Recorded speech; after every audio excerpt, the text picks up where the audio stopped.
राजा दशरथ की 3 पत्नियां थीं, जिनमें से सबसे बड़ी रानी कौशल्या थी।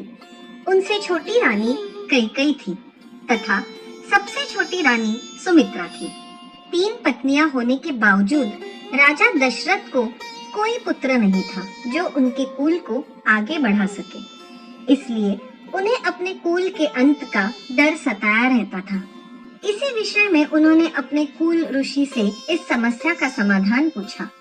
उनके कुल ऋषि ने बताया कि उन्हें पुत्र प्राप्ति करने के लिए पुत्रेष्टि यज्ञ संपन्न करना होगा, जिसके फलस्वरूप उन्हें पुत्र की प्राप्ति अवश्य होगी। लेकिन उन्होंने इसके साथ ही ये बताया कि वह स्वयं पुत्रेष्टि यज्ञ नहीं करवा सकते। इस यज्ञ के लिए राजा दशरथ को स्वयं जाकर श्रृंग मुनि को प्रसन्न करना होगा। श्रृंग मुनि अथर्ववेद के पूर्ण ज्ञाता है तथा वह पुत्र कामेष्टि यज्ञ के विशेषज्ञ है। वही इस यज्ञ को संपन्न करवा सकते हैं।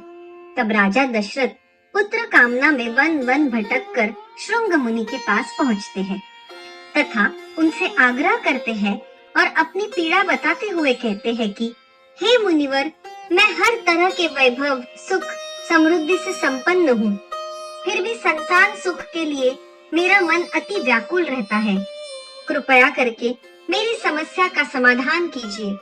राजा दशरथ की सादगी तथा विनम्र आदर भाव के कारण श्रृंग मुनि प्रसन्न होते हैं और वे राजा दशरथ को वचन देते हैं कि वह उनकी समस्या का निवारण करने के लिए पुत्र कामेष्टि यज्ञ अवश्य करवाएंगे। उसके पश्चात शुभ मुहूर्त देखकर उन्होंने पुत्र कामेष्टि यज्ञ संपन्न करवाया।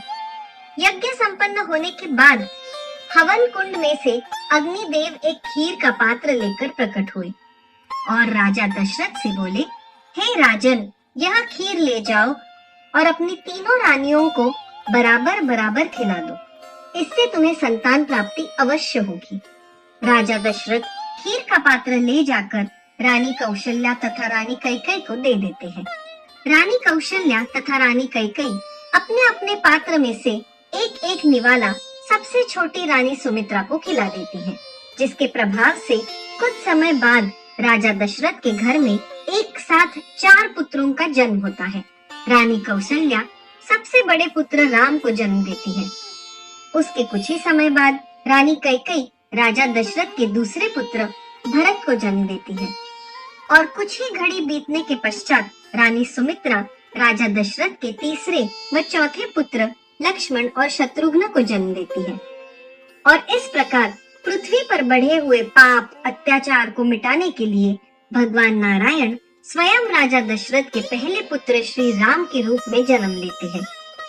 भगवान विष्णु के राम अवतार का साथ देने के लिए शेषनाग लक्ष्मण के अवतार में जन्म लेते हैं तथा उनके साथ ही भगवान विष्णु के सुदर्शन चक्र भरत के अवतार में जन्म लेते हैं तथा शत्रुघ्न भगवान विष्णु के शंख शैल के अवतार होते हैं। श्री राम, लक्ष्मण, भरत और शत्रुघ्न को 4 पुरुषार्थ का रूप माना गया है, जिसमें श्री राम धर्म का रूप होते हैं तथा भरत मोक्ष का रूप होते हैं। उसके साथ ही लक्ष्मण जी को काम का प्रतीक माना गया है तथा शत्रुघ्न जी को धन का रूप माना गया है।